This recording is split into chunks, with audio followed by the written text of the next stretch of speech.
مدیر آب در مبدأ است در مقصد. سال‌هاست که در دنیا هم جنگه که آقا سرچشمه‌های بین النهرین حقشون در ارونده، اینا باید بیان برسن به اروند، بعد اگر به میزانی که تو اینو کنسل نکنی حالا تو در مورد باقی سهام صحبت کنی. خب ولی دوله واسطه در مبدأ و همزمان کسی رسمش این شکلی نیست. فقط یک جا در دنیا رسما اعلام شد که دستور اشغال رو مبدأ ایران سال 85 رسما اشغال تصمیم گرفت که مثلا بعد از هزاران سال تو سرزمینی شما حقابه دارید، همه چی دارید، حتی نقشه سهم آب 1265 دارید. فکر نمی‌کنم تو دنیا ما نظیرش رو داشته باشیم. مثلا شما میگید مثلا معادل 1265 خب فرانسه یه نقشه‌ای داره که همه رودخانه‌هاش و همه چشمه‌هاش و همه حقابه‌هاشو کشیده باشه. تو گفتم آقای تهرانی رفت آشپزی یاد گرفت. رفت به عنوان آشپز ارتش شوروی با آشپزی کرد تا این نقشه رو برداشت. آقای فرهاد تهرانی و ما یک کتاب داریم که سال 83 هدیه داده شد به کوفی‌عنان که مجموعه نقشه‌های تاریخی خلیج فارس. آقای دکتر صحاب کار کرد با آقای دکتر تهرانی. دقیقاً ماجرا این نیست. یا مثلا تو میتونی یه نقشه داشته باشی که میگه فلان چشمه فلان چشمه دارن میذارن این رودخونه این رودخونه سهم آبش این شکلیه اینا آب خوراشن و باید مثلا بریزه به گاه‌خونی. خب بعد کوهنگی اعتراض کرد آقای احمدی گفت اشاره خب با مبدأ مثلا گفت یکی از سرچشمه‌ها اصلی کرفل شهر و کرفل روش بعد خوزستان درگیر شد. بعد جالبه که کوهنگی‌ها کلی هلو کاشتن. خب که گفتم ما توی 1229 یه جریمه‌ای داریم برای رفسنجان و ارومیه که کلیفان نوشته. خب جریمه گندم نوشته، حق گندمشون کنسل کرد. بهشون گفت گندم بدونید. خب به واسطه اینکه اونا گندمشون در آوردن پسته کاشتن، جریمه‌شون می‌کنه که خب یه سال پسر آرد کنید اونم نمی‌تونید درست کنید که به خاطر پول بیشتر شما گندمتون گرید پسته. خب ولی خاطری که ارومیه‌ها انگورش می‌کردن که 7 برابر آب بود. به جای تو نامه کلیفان اینه که درشون میخوش میشه. این کار کنید درصد بمیره. میخواد الان کردن الان هر چیزی بخش آب خرابی اتفاقی که داره میفته. یکی از بزرگترین اشتباهات ما تو سبز جهانی بود دیگه. تو ترکیه 7 تا هست تا خونیه. ما بعد ما تو پرونده سبز جهانی خودمون چیکار می‌کنیم؟ ما نوشتیم یکی از فصل‌های پرونده سر تفاوت‌های کاواسای ایرانی و کاواسای عثمانی. بعد برای مثال کاواسای عثمانی یک کاواسایی داره که کتیبه شاه عباس هنوز بهش هست. یعنی نه که بیان کندن بودن هنوز خود ترکیه کتیبه شاه عباس داره. آقای شاه عباس اسم کاواسای چیه؟ مادرشاه. و بعد اون ما به عنوان کاوانسرای نمونه عثمانی تفاوت‌هاش کلی زور زدیم دیگه اینا تو زبان معمارسایی ما بلد. که ما بگیم توجیهش می‌کنیم که مثلا چه شکلی تفاوت در میاریم. خب در صورتی که اصلا نداریم همچین چیزی. این جالب بهتون میگم می پرونده سبز جهانی فارسیش در دسترس نیست دیگه. یعنی شما نمی‌تونید اصلا این پرونده فارسی رو دانلود کنید. در پرونده فارسی بسته میشه بعد ترجمه میشه میاد دست یونسکو. وقتی که ثبت شد در یونسکو بارگذاری میشه. شما تو سایت یونسکو یا بعد انگلیسی دانلود کنید. خب پس اطلاعات محرمانه نیست. شما پرونده انگلیسی دانلود کنید. هیچ مشکلی نداره. ولی مثلا این پرونده فارسی بدید. ها ایسا میگم ما که از اون مشکلاتی داریم که تو سیستان هم آقایون چیزی رو تو عنوان کاوانسرا ثبت نکردن. خب آها میره به سمت قلعه. اینقدر هرچی ما میره به سمت هند اینقدر این تهاجم درگیری‌های 400 سالی گذشته که ما اون مرز درگیری داریم یعنی جنوب افغانستان و شمال هند و پاکستان فعلی. خب این اون مجموعه درگیریه که توی صفوی کاملا درگیر میشه نادر مفصلا درگیر این جنگ میشه. ما اونجا کاوانسرامون قلعه یعنی دیوارهای بلندتری دارن و شما این قلعه داری که قلعه‌ای که اینقدر طولانه با قلعه‌ای که مثلا بالای کوه فرق می‌کنه که اون قلعه است. این عملاً یک کاروانسرایی که داره یه سری امنیتش داره با اتفاقات جدی‌تری محافظت میشه ولی متأسفانه مدیر میراث فرهنگی سیستان بلوچستان دیگه سیستان چون بله آره سیستان بلوچستان یعنی اونجا مدیر کاروانسرا مدیرش اجازه ورود هیچ کارشناسی واسه کاروانسراها نداد. برای همین در سطح جهانی ما هیچ کاروانسرایی در سیستان نداریم. بعد به پاس تقدیر این حرکت ایشون ازش تبریک کردم. ایشون 2 سال مدیر پایگاه جهانی کاروانسرا تقریبا بخش آب‌خرجی از همه آنچه که به عنوان قاچاق وارد میشه کاروانسرا و شما مثلا میبینید از بعد از انارک خب یه سر تریاک کوچیک میدن به آقای شطور یه آقای شطور یه 200 تا خانم شطور برمی‌داره تو شب بدون هیچ عهد ناسی میاره بالا تا نزدیکای الحاج بعد تو الحاج تلکتی بشه تمام مثلا هیچ کس با اینا اینا هم درست نمیشه مثلا شطور بعد روز شب نمیفهمه یه تیکه میره که بیاد بالا برسه بعد زمان شهباز ورودی آبی از با قنات برابر وجود داره خوبی سلامتی سازتون مبارک بشه. بعد از هوا سرد و مشهد بود بندشتم هوا بفری مشهدم بدون. خب من یه سوالی دارم از تک تک آدم ها نیا کنید. ما متاسفانه در دوره داریم زندگی میکنیم که ذهن آدم ها به شدت منطقی اگر که به قول معروف دیگه محلی نباشه خیلی رشد کرده باشه منطقی و ما موضوع نظره شروع میشه اون سرزمین ولی سرزمین تجربیش این شکلی نیست که الان ما بگیم ما یک جای داریم به نام ایران، یه نقشه سیاسی داریم به نام ایران و ما سرزمینمون اینه. سرزمین اون جاییه که شما الان در ذهنتون چهارگوشه‌شو میتونید متصور بشید. خب ممکنه سرزمینی که الان در ذهن شما باشه، در ذهن هر شخصی باشه، حتی از یک منطقه کوچکتر باشه ولی نگاهش منطقه‌ای نباشه. یعنی این دوتا نگاه متفاوت. نگاه منطقه‌ای عین مرز سیاسی یک محدوده غیر قابل رشد دارد، اما نگاه سرزمینی میتونه یه نفر الان سرزمینش سرزمین کوچیکی باشه، جایی که تو ذهنش بلده و میشناسه، حتی از مشهد کوچیک‌تر باشه، از شهر مشهد کوچیک‌تر باشه، اما سه نقطه ها آزادن، یعنی میتواند این پروسه رشد پیدا کنه. خب برای همین دو تا متفاوت از هم دیگه است. خب یعنی ممکنه که ما تو نقطه آغازینمون برای شناخت سرزمین، جایی که به عنوان سرزمین میشناسیم، از یک شهر کوچکتر باشه ولی مسیر روشنی میشه رفت و هی به سر ادامه. من میخوام حالا هر کس به تجربه صادقانه بگه که آقا اصلا نگاه سرزمینی داره، من جایی رو به عنوان سرزمین میشناسه. خب یعنی از این جایی که الان هستید کجاها در ذهن شما از این نقشه روشنه، از این جغرافیا روشنه، اصلا پیوستگی توش وجود داره و یا نه اصلا کلا با این نگاه سرزمینه من با نگاه سرزمینه مخالفم. خب و همون نگاه منطقه‌ای رو ترجیح میدم. خب که ما به وقت به یک سوال اساسی میرسیم. این رو لطفاً بدید، به اشتراک بذارید تاکید از ذهنش الان کجاها رو سرزمین داره. یعنی اگر چهارگوشه رو ذهنتون کجاست؟ میگم من از این طرف مثلا تا نشیفان رو بلدم، اونور رفتم، این ور تا نیشابور و یه محدوده‌ای آدم‌ها ممکن تو ذهنشون باشه که متصل، ممکنه سه نقاط منفصلی هم روشن باشه. مثلا بیا من اصفهان رو هم دارم، مثلا جاهای کوچیک دیگه هم دارم این سرزمین، جایی که بهش میگم سرزمین. خب اون یعنی ذهنیتمون در مورد سرزمین کجاست؟ چون این روشن کردن این نقشه، این پاک کردن سیاهی رو نقشه اگر بشه موضوعیت بحث ما، این دفعه تازه کاواسارا موضوعیتش روشن میشه. من تو ذهنم این مسیر مشهد به درگز به تهران به سمت قزوین زنجان اردبیل آستارا، همینجوری خط شمال به بوجنود برسه دوباره به مشهد. چون تو این مسیر خیلی زیسته بودن، در واقع نقطه منفصله مثل اصفهان خیلی پررنگه، یعنی اصفهان و کاشان با قم خیلی اینجا پررنگ هستن ولی اونا نقطه منفصل هم مثلا یه پیوسته نیستن که تو این نقشه تو ذهن من مرور بشه. برای من سرزمین معناش تقریبا از میانه عراق هست تا شاید اواسط مثلا میانه هند از این طرف، یعنی من بخارا یا سمرقند اینو قشنگ این حسه این که اینها سرزمین من بوده وجود داره، حتی شاید حاشیه خلیج فارس از این طرف. وقتی یه چیزی کشف میشه، یه چیزی به من میگن که آثار مثلا فلاتی، انگار ناخودآگاه اون خط سرزمین تو ذهن من رشد میکنه، گفت سرزمینم تو اینجا هم سرزمین برای من جز، ولی یه تعلق خاطر خراسان دارم ولی اون معنی سرزمین رو برام نداره، یعنی اون علاقه رو دارم به خود سرزمین، ولی خب تقریبا خراسان رو بیشتر از اصفهان یا جاهای دیگه کشور دوست دارم و بعدش هم که محدوده شهر نیست. یعنی این مستلزم اینه که چقدر سفر کرده باشی؟ نه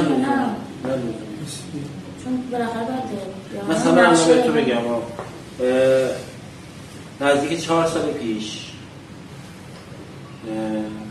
4 سال پیش، یعنی از میشه 90 و اواسط کرونا، مثل 1400 اواخر، یک اتفاقی در مدائن افتاد. 4 تا آجر از مدائن افتاد که بعد قرار شد یک گروه دوباره برم سلام.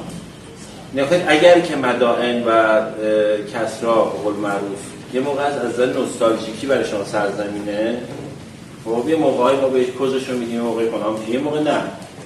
یه اتفاقیه که قابلیت پیگیری داره، قابلیت وقت گذاشتن و حداقل شنیدن و خوندنش داره.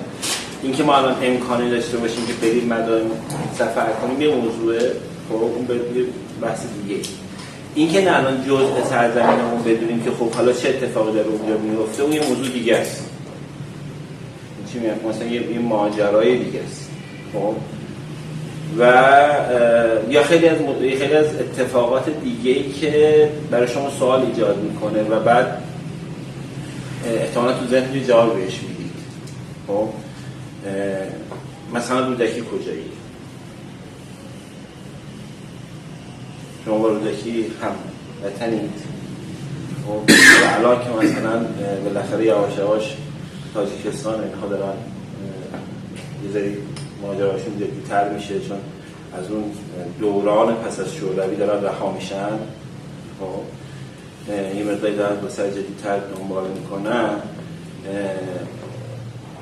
نگاهتون چیه؟ ماجرا بین دو کشوره، ماجرا در یک سرزمینه، ماجرا در میدونی چی میگم. ما یه جواب‌هایی تو ذهنمون میدیم، ما واسه مهم نیست. خب بعد میگم خب کجا مهمه براتون؟ اونجایی که مهمه رو بیاد یه بار روشن کنیم اون کجا براتون. خب چون من یه سوال اساسی دارم که این یه جای چالش ایجاد می‌کنه. شما منظور اینه که اونجایی که مثلا ما خیارهای مثلا فرهنگی زبانی مشترک شخص شما، شخص تجربی شما، شخص دو هر فرو کاغذ، خب ما میتونیم بگیم هر جایی که نوروز برگزار میشه فلان، ولی در دل ما واقعا این شکلیه. ما الان در مزار شریف یا در هرات یا در پنجشیر، خب یعنی وقتی که مثلا جنگ یعنی آقای اشرف غنی رفت و اون اتفاق در طالبان افتاد، ما واقعا احساس این می‌کردیم که داره یه جایی گوشه از سرزمین اون جنگ اتفاق میفته. چی میگم؟ واقعا تجربه شخصیمون کجای ماجراست. خب به نظرم هیچ درستی غلطی یعنی افضلیتی نداره که من میگم همه آنچه در تاریخ ایران اساسا سرزمینه، یکی میگه نه این من ماجرام به حجمش نیست، من ماجرام به مسئولیت است. میخوام شما محدوده رو بگو بعد ببین مسئولیتم نسبت به اون محدوده چیه. آره اصلا یا تجربه شخصیتون رو بگید. من خودم به شخصیتون یک دو تا دوستانم هستم مهندس کبوکی هم مثلا هم رشته هستیم. اون بحث به حساب جغرافیایی اینا رو مثلا چون باید سر کار داشتیم خوندیم و به حساب بارها مثلا به خاطرش سفرهای دانشجویی اینا رفتیم. من بعدها هم که این پلتفرم‌های مثلا یوتیوب اینا اومد، من زیاد مثلا به صورت مجازی سفر می‌کردم به افغانستان، تاجیکستان، کشورهایی که فارسی زبان هستن و ساعت‌ها مثلا ماها می‌شستم برنامه‌هاشون رو خیلی ارتباط نزدیکی برقرار کردم و همیشه این دنبال این فرصته بودم که مثلا یه روز برم و مثلا حضوری. به نظر من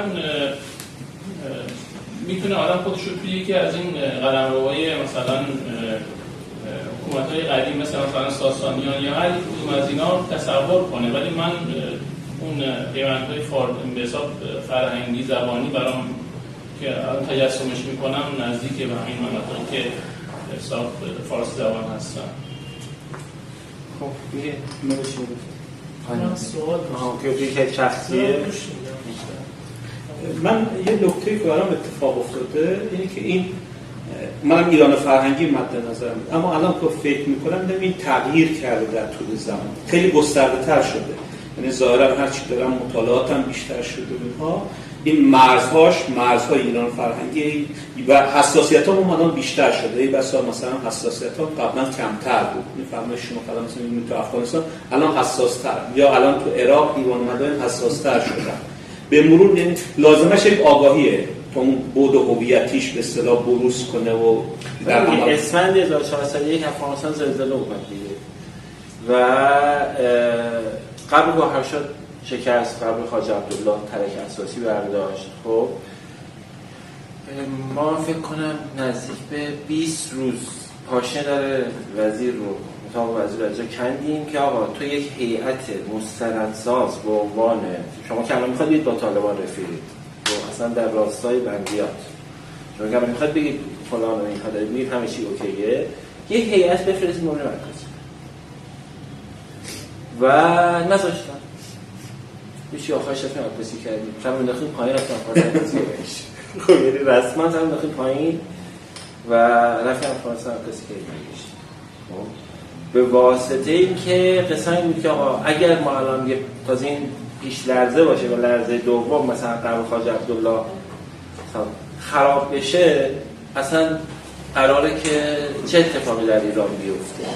خب و این ماجراست. میگم این اندفعه شاخه که تیز میشه نسبت به اتفاقه که چه اتفاقی داره بیفته تو اون سرزمینه اینجاست. بگید شما بگید. من میگم که بیشتر باید این حسی که میگیم باید تجربی باشه، چون ممکنه که مثلا خب حکومت یه چیزایی رو به من تجربه کرده باشه، مثلا این مدلی که اون گفته باشه، شاید الان من رو غزه باید همشهریسی داشته باشم بگم اونجا مال ماست، عراق مال ماست، سوریه، لبنان. دارم این مدلی میگم که بستگی داره که مثلا چی برد شده باشه، حس تجربه بهتره. یعنی که مثلا من که رو در رسانه دیدم یا مثلا این چهارگوشه مرزی ایران رو که رفتم، این حس تجربی اونجا بیشتر سرزمین احساس می‌کردم تا اینکه خب مثلا عراق هم این کربلا، نجف اینجا رو خب رفتم. اون تایمی که اون زمان رفته بودم به واسطه همین تبلیغاتی که میشد اونجا رو حتی حس سرزمین رو داشتم، با اینکه خب اون عرب هم ولی باز الان مثلا خب تاجیکستان مدلی مود شده. من میگم که بیشتر باید حالت تجربی نگاه کنید کجا رو لمس کنید.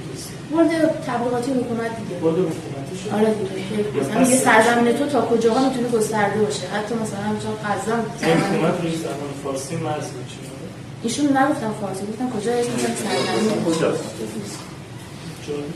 خود نظر من یه مقداری خود معنای همین کلمه یه مقداری نزدیک میشه که اصلا سرزمین به چه معنایی. ما میخوام تجربه در بیاد که ما تا اینجا به چه معنا بوده و ساده بعد میتونم معناش رو خود همین به نظر من کلمه حاصل یه تجربه دیگه. شما با هر جایی فرق بین سرزمین و زمین یا خیلی فرق مثلا من یک چیزی بهتون میگم که بعد از سفرهای پزشکیام به تاجیکستان اینا درخواست کتاب کردن. این یکی از مشکلاتشون کتاب‌های فارسی زبان کتاب نداره. بله و من داشتم مثلا بعد در یک حرکت خیلی جذاب میگه تو حکومت 2000 تا رساله به مکارم شیرازی فرستیدیم. غیر از این توقع داشتیم. خب یعنی ماجرا اینه که بعد خدا واسه داره میگه من کمبود دیوان حافظ دارم. خب شاهنامه رو تکثیر کردم فکر کنم به تعداد خودشونه که ما مثلا حافظ کم داریم اینجا، کتابش رو کم داریم. خب و موضوعیت کتاب واسه ما مهمه. حالا بحث اینترنتیش نیست، این موجودیت این اثر در یک خانه مهمه. بعد ما عنوان هدیه 2000 تا رساله مکاها مثلا رساله میفرسته تا داخل بعد حالا اینش داریم میگه که حکومت داره تاجیکستان نه اون به نظر یه جاهای حکومت خاصی یا ناخواسته میفته توی طیفی که ناچار. خب یعنی آره بردش میکنه. بعد من حس میکنم که این تعلق خاطران انگار زیاد حقیقی نیست. اون گفته یه تایمی که تحت تو همین من میخوام از این ماجرا بیاید بیرون، از تبلیغ بیاید بیرون. همین میگم الان تجربه هر شخص نسبت به این سرزمین کجاست؟ میتونم تصویر کپسل رو بزنم براتون. این صحبت شد به این نتیجه رسیدم که من دوستای پدریم برام نگاه جزئی منطقی و سرزمین منه، محدوده اون دوستا سرزمین منه. من این چیزی در راستای همین حالا شاید مسخره به نظر بیاد چون شما دارین سرزمین رو مفهومش رو گسترده می‌کنین. از اولی که گفتیم که یعنی من داره میاد که سرزمین جایی که تو بهش تعلق خاطر داری و برات مثلا قدم به قدمش مهمه. حالا ما شعار می‌دیم سرای من از همه جای ایران و مثلا چون یه درخت برای من فرق نمی‌کنه تو مشهد قطع بشه یا ته ایران قطع بشه، ولی تهش واقعیت اینه که سرزمین من محله منه. من هم می‌خوام یعنی اون چیزی که واقعیش رو بگید تعلق خاطر دارم. اگه یک گوشه‌اش مثلا ممنوعش مثلا یک طرفش از این بشه اون طرف من اصلا به هم میریزه چون زندگی من تحت شعار قرار میگیره، اون محله منه که الان ازش هم فاصله گرفتم ها. یعنی همون که دلم خواهد حالا این خونه رو بفروشم برگردم تو همون محلی قبلا بزرگ شدم. چون مثلا من میگم اگه توی فلان جایی که محل من بوده درخت قطع بشه برای من مهمه، اینجا هم مهمه، ولی واقعا مهمه مثلا الان توی کاری که روبروی یه چیزی قطع بشه. به اندازه‌ای که مثلا تو کاری که سر کوچمون برای من مهم بوده نیست. با توجه به اون چیزی که دقیقه شده، من 3 تا مرز برام مهمه، 3 تا مرز سرزمین. یکی اونجا مرزهای زبان فارسیه، یکی مرزهایی که نوروز توش جشن گرفته میشه، یکی مرزهای شیعه است. این 3 تا برام دغدغه است. وقتی که انسان مثلا که اخبار میده زلزله 8 ریشتر بود، من کجا متعالی نمی‌کنم. شما که خدا به شما مگه. یعنی این وقتی تو یکی از این 3 جاهای اتفاق میفته، چه تو کشورهای فارسی زبان یا مثلا مناطق فارسی زبان، از شرق از غرب چین بگیریم تا شرق میگذرونه، چون اونجایی که شیعه گسترش پیدا کرده، انواع مختلف شیعه با همین چیزش. این 3 تا برای من همیشه مهم است. با من سرزمین. یعنی ببخشید چقدر واقعیه. یعنی من همین مثلا گوشم سنگینه شیره اونقدری برای مهمه. مثلا وقتی که در یه شهری مثلا مثل در کشمیر اتفاق میفته پیگیری میکنه، اما مثلا در آفریقا جنوبی خبر حوصله پیگیری بیشتر از اون خبری که میشنم اون نداره. در هر یکی بیشتر راجعش مطالعه کنم راجع به این 3 تا. خب دیگه شما هم بگید. بله میگید حکم. از این بابت چون خودم میگم هر کسی که تو هیتری که داره همیشه فعالیت میکنه بیشتر براش متمرکز میشه روی همون هیتر. من چون رشتم معماری ایرانی بوده، وقتی توی مثلا کشورهای همسایه هم یه بنایی رو میبینم که خب وابسته به کشورمون بوده توی تاریخ و این پیوند رو میبینم، احساس میکنم اونجا سرزمین منه. یعنی بیشتر تمرکزم روی این شباهت ها و روی همون تاریخیه که خانم کریمی گفتن. ببخشید من چون از ابتدا نبودم ممکن توضیحی که میدم خیلی مردم نباشه. این چیزی که الان استنباط کردم در مورد خودم میخوام بگم، من فکر میکنم من خودم هیچ تعلقاتی اصلا به هیچ جا ندارم. به توجه به همه ایران رو گشتم و خیلی از کشورهای دیگه هم رفتم، تا حالا نشده مثلا حتی از شهر خودم از خونه خودم هر جا دور میشم مثلا میگم دلم برای فلان جا تنگ شده.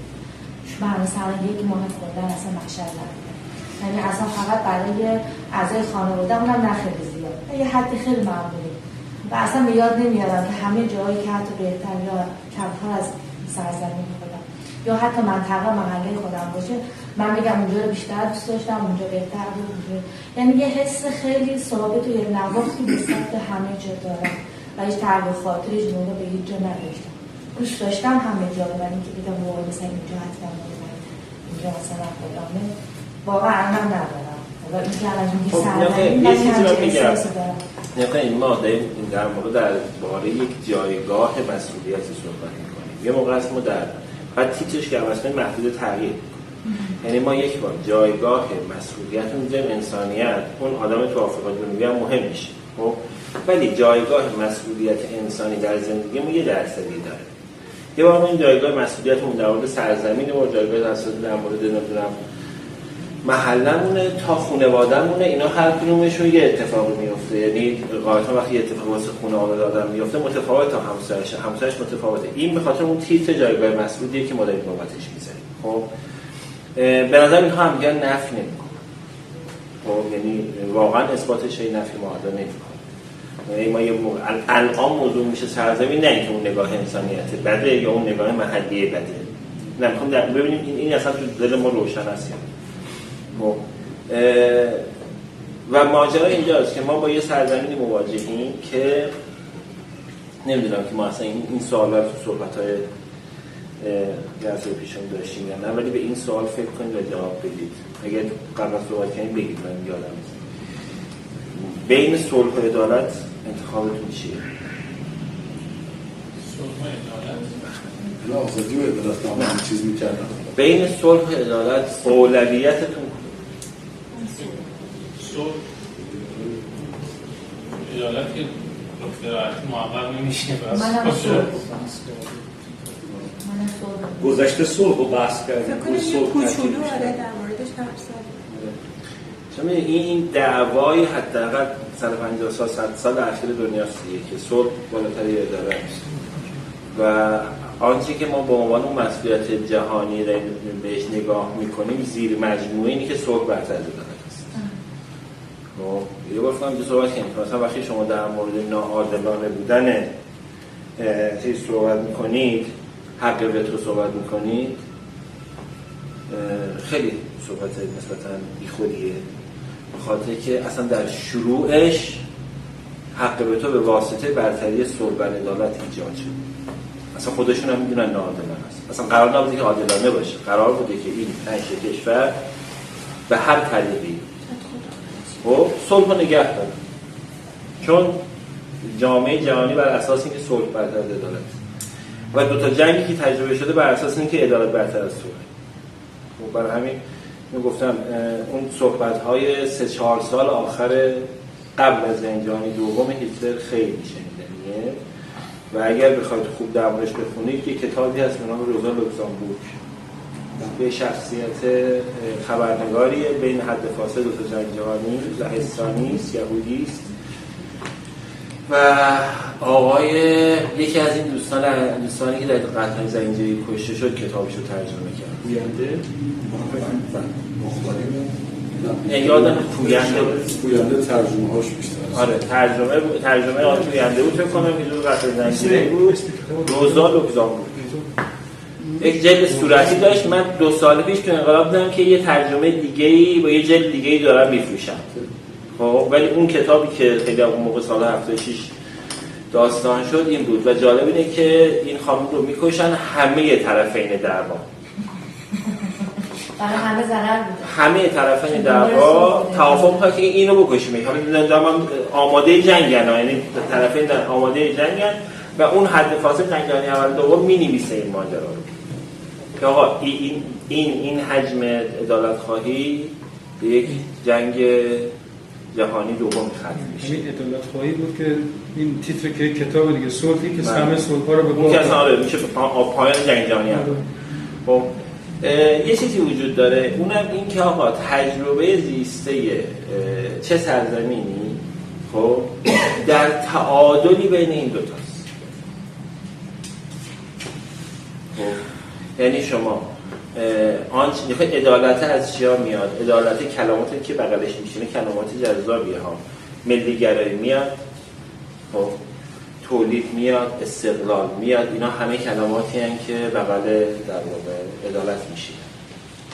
خب هویت میاد، درست، و در اون کنار صلح برابری میاد، انسانیت میاد. هیچ کدوم از این کلمات منفی نیستن.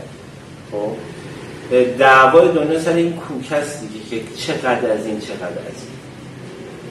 خب و حالا هی آزمون خطا و یه طرف ماجرا وای میسن یا آقا شمایی که عدالت خواه بودید در 2 تا جنگ جهانی مثلا این نفر آدم 45 میلیون نفر آدم اونجا کشید، 15 میلیون نفر آدم اونجا کشید، این همه آدم کشید. خب و کسی حکومت فاشیست درست کرد، حکومت نجات پرست درست کرد، نتونستید این حد عدالت رو کنترل بکنید، رفت تا حکومت فاشیستی وایساد و اون طرف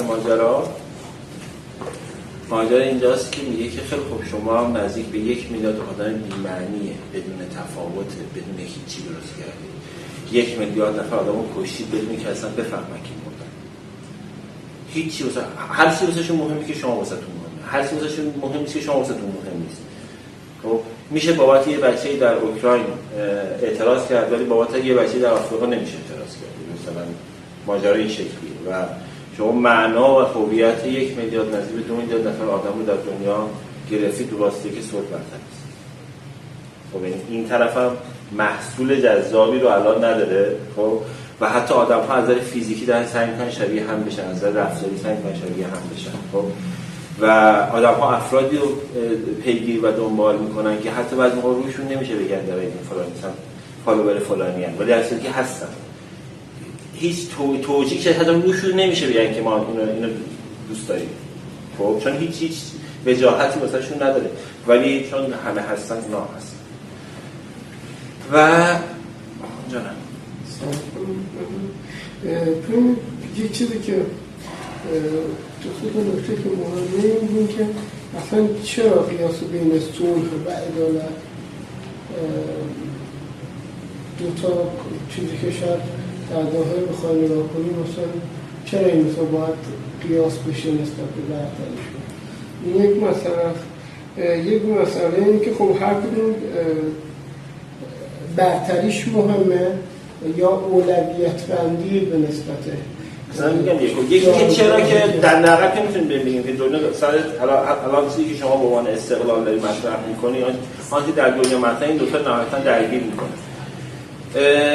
یه چیزی اونم این که بعد اینجا سوال مطرح میشه تجربه سیسه کدام سرزمین بین این دوتا یک کوک متناسبی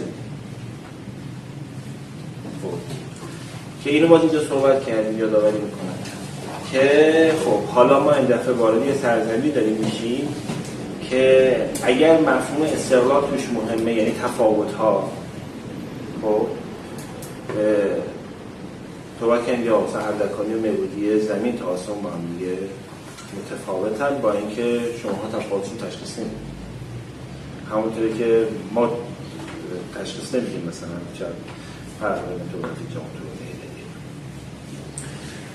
از اون طرف یک صلح عمومی برقرار است در یک سرزمینی که اینها تفاوتاشون رو حفظ میکنن ولی قرار نیست با هم دیگه دعوا بکنن.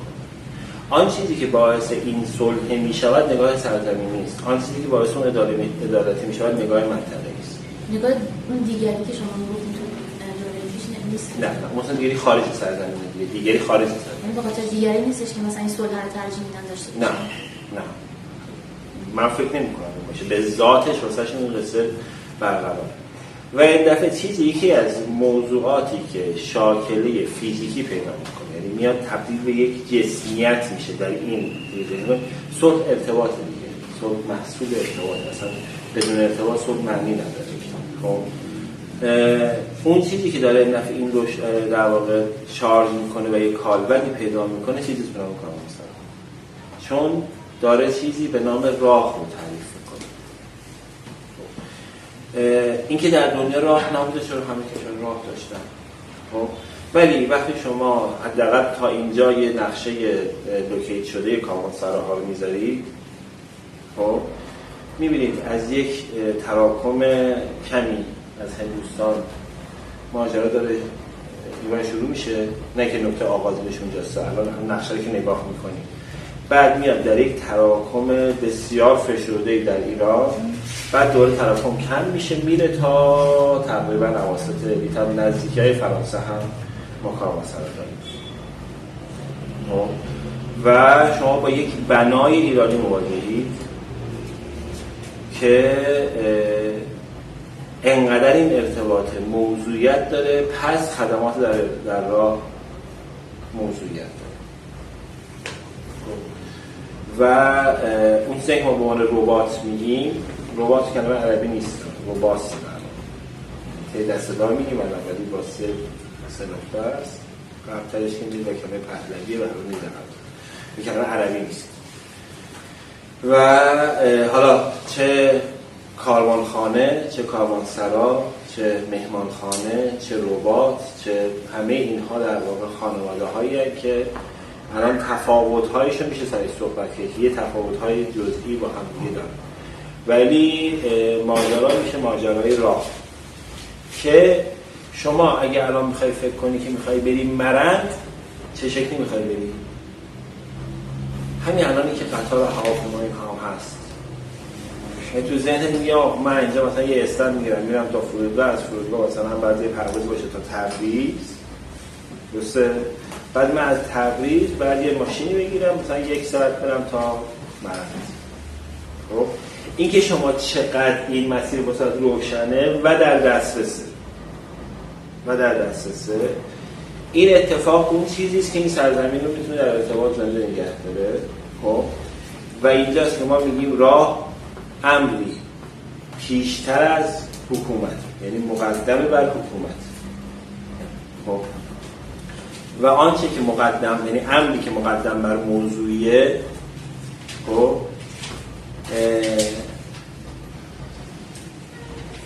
چی عامل سنجش موضوع هم هست شاخصش هم هست یعنی میخوام چه حکومت سرزمینی بوده یکی از شاخصاش میشه حکومتی که ارتباط آدم‌ها در حکومت رو تأثیر کرده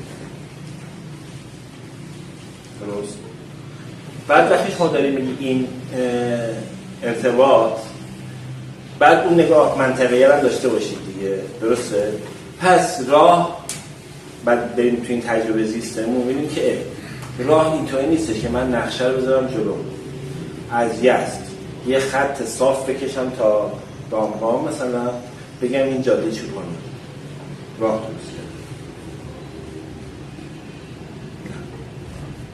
عملا تو داری همه اون اتفاقهای اندکی رو هم که در این منطقه‌هایی که در بین این سرزمین‌ها نادیده می‌گیری، دو تا نقطه رو گرفتی و داری منفصل به ماجرا نگاه می‌کنی.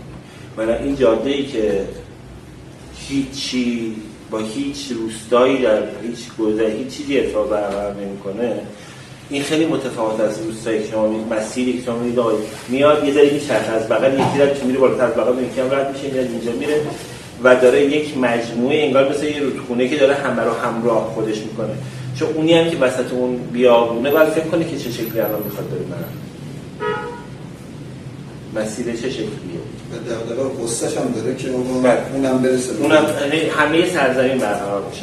و اسم جالب بهتون میگم که اصلا همین توی این ماجرایی که الانی که ما توش این سال‌ها هر روز داریم روزامون سخت در تورست اقتصادی، یکی از موضوعاتی که مخصوصا از اوایل دوره 84 به بعد با تقویت نگاه منطقه‌ای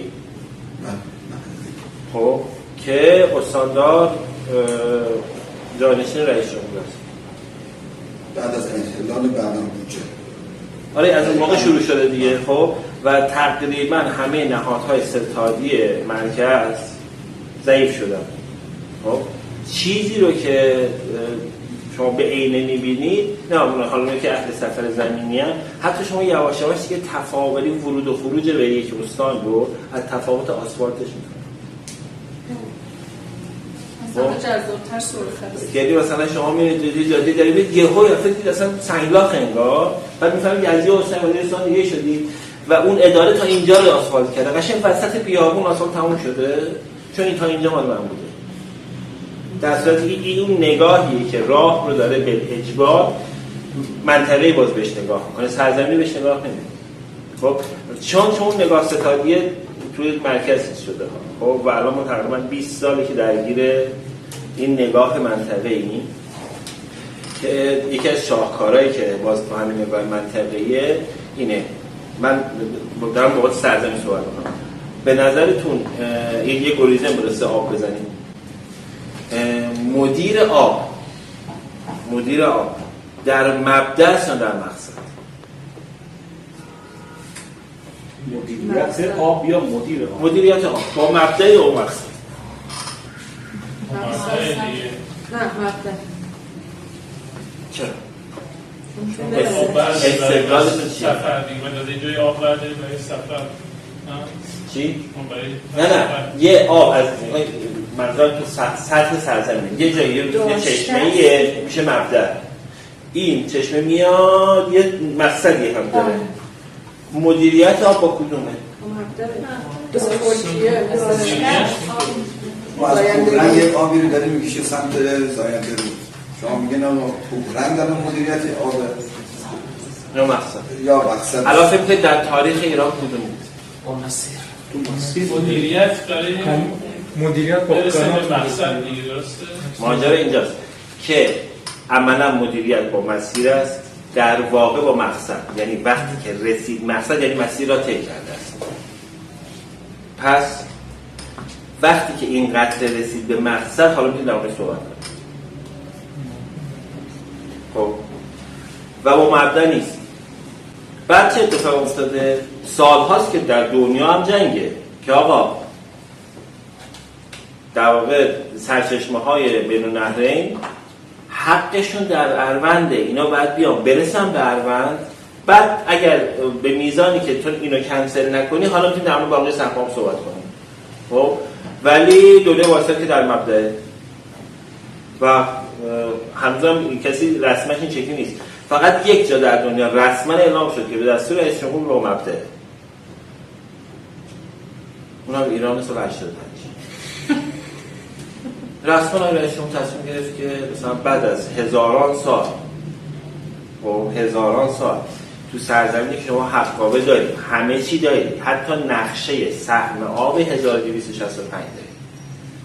خب من فکر نمی‌کنم تو دنیا ما نظیرش رو داشته باشیم. یعنی مثلا شما بگید مثلا در معادل 1265 خب فرانسه یه نقشه‌ای داره که همه رودخانه‌هاش و همه چشمه‌هاش و همه حقابه‌هاش رو کشیده باشه. خب ما آقای شاه شهید ناصرالدین شاه چیکار کرد؟ مثلا گوشه فیلم می‌سازیم همش می‌کنیم تو همسر بوده به خدا نبوده. مثلا یه همچین کاری همچین نقشه‌ای داریم ما. خب کرج هم هست.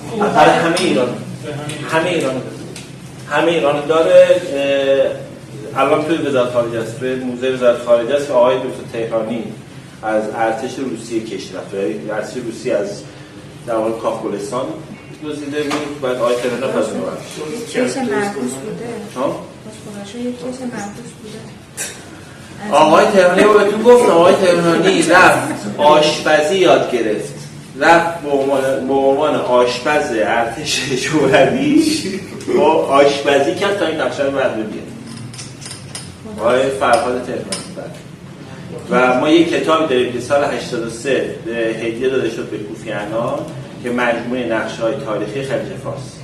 آقای دکتر صحاب کار کرد با آقای دکتر تهرانی. خب میتونم بگم 90 سالش و اینها یه مجموعی از نقشه‌های قدیمی مثلا که نقشه استخری از خلیج فارس پیدا کردن نسلش که قرن 4. خب این همه رو چاپ کردن توی کتاب نفیسی هدیه دادن که آقا این مجموعه اسناد در واقع خلیج فارس. کتاب خونه چیز داره، ملی داره و تازه ملل نیست. یعنی حتی مثلا احساس این که این کتاب مثلا بعد چاپ بشه آدم‌ها میتونن بخرن هم نیست. همچین احساسش هم نداره. خب دقیقاً ماجرا این نیست که آقا مثلا تو میتونی یه نقشه داشته باشی که میگه فلان چشمه و فلان چشمه دارن میدن تو این رودخونه، این رودخونه سهم آبش این شکلیه، اینا آب خوراشن و باید مثلا برسه به گاوخونی. خب بعد کوهنگی‌ها اعتراض کردن، آقای احمدی‌زاده گفت خب با مبدأ اصفهان گفت یکی از سرچشمه‌های اصلی کرخل شهر و کرخ کوش. بعد خوزستان درگیر شد. یعنی این ماجرا همچنان ما درش درگیریم. خب ولی بس سنگ دیوانه میندازه تو چارچه تا حالا میتونن در بیان. بعد جالبه که کوهنگی‌ها کلی هلو کاشتن. خب که گفتم ما توی 1129 یه جریمه‌ای داریم برای رفسنجان و ارومیه که کریم‌خان نوشته. خب جریمه گندم نوشته، حق گندمشون کنسل کرد. بهشون گفت گندم بتونید. خب به واسطه اینکه اونا گندماشون در آوردن پسته کاشتن، جریمه‌شون میکنه که خب یه سال پسته رو آرد کنید ببینم نمیتونید درست کنید که به خاطر پول بیشتر شما گندمتون گرید پسته. خب و به خاطر اینکه ارومیه‌ها انگورشون میکردن سیب که 7 برابر آب می‌برد. و جالبه تو نامه کریم‌خان اینه که درش ارومیه خوش میشه. اگه این کار کنید درش از بین میره. این کاری که الان کردن اونجا الان هر چیزی بخش قابل اتفاقی که اونجا داره میفته. سیب خودش باعثه. بله یکی از موضوعات ما باغ‌های سیب ارومیه است دیگه. خب این میشه اون نگاه سرزمینی که آقا وقتی که داریم این اتفاق رو نگاه می‌کنیم و راه رو می‌بینیم خب ماجرایی میشه که خب حالا کاروانسرا میشه نقاط مهم این در واقع مجموعه. یکی که فکر کنید چند تا کاروانسرا در ایران؟ چند تا کاروانسرا در ایران هست؟ میگن 999. نه که میگن 999 تا شاه‌حسین می‌خواسته بسازه. اگه 1000 تا ساخته باشه در جام جو ساخته باشن باید چیز داده بشه. فکر می‌کنید تاریخ کاروانسرا آنچه که مکتوب در تاریخ دارید نمیگم باستانی، آنچه که نوشته داریم، آنچه که مکتوب داریم قدیمی‌ترین، یعنی بعد از کی همچین ساختاری در ایران هست؟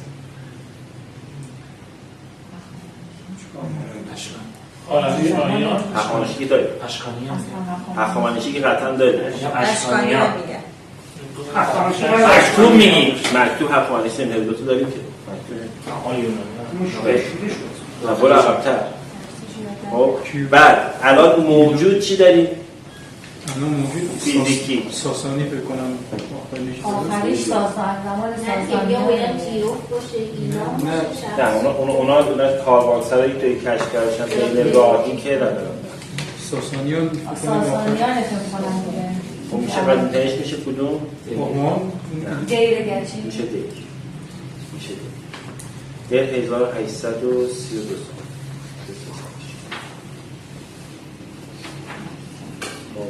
که حد فاصل دریاچه نمک، حوض سلطان و صحرای خاره. اصلا نه، ماجرا وسط بیابون نیست. ماجرا اینجاست که 5 کیلومتر جابجاش نمیتونه کنه. یعنی درست یا نه؟ خب یه نمیتونه جابجاش کنه. یعنی چی نمیتونه جابجاش؟ نگاه کنید مجموعه آبهای سطحی داره میاد تو اون نقطه داره جمع میشه. خب الان اگه بیاد تو حوض سلطان که الان آب داره، خب شما پلیکان‌های سفید رو می‌بینید که مهاجرت دارن. حوض سلطان که کجا؟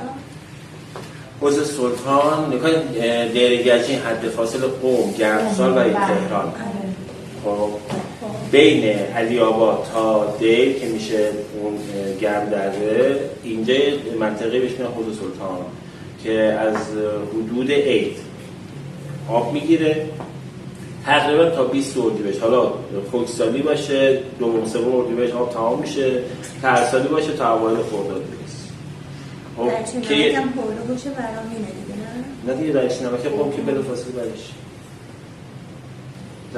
اونی که نزدیک برامینه چی؟ این طرف اون صحرای خاره یه دریاچه نمک کوچیک اون طرف. اگه اون دریاچه بزرگی بگی دریاچه قم، دریاچه برامینه نیست. دریاچه نمک. دریاچه نمکی که معروفه مال قم. خب که از پایین اون رود علی‌آباده که رود علی‌آباد از امامزاده کاخ ایلخانی داریم یه باریکه آبی شاید مثلا از 10 سانتی یه باریکه آبی از علی‌آباد میاد تا دیر. خب و الان حوض سلطان سرچ کنید چیز عجیب غریبیه. اگه اینترنت دارید دیر رو سرچ کنید دیگه دیر یک اتفاق عجیب غریبی درش میفته. وقتی هوا صافه شما در ورودیش که وای میسید دامن بالا سرش دامن دقیقاً رو سر دیر وای میسید. منظرش آره اینترنت دارید بزنید دیر گشید دامن یه عکس بسیار معروفی داره. عکس معروفی داره که آره دیر الان قدیمی ترینی که ما مرمتمون صفوی هست دیگه. یعنی آخرین مرمتمون آخرین مرمت صفوی هست که الان بچه‌ها مرمت توش آدم هست.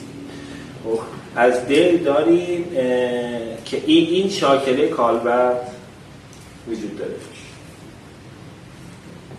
خب من تا اینجا بگم که نشمردم. مثلا میکنم که الان چون الان کاوانسرا رو شروع کردیم گور نمیدم ولی سعی میکنم بشمارم چون واقعا الان تعدادش واسم چیز نبوده، موضوعیت نداشته، بیشتر موضوعیتش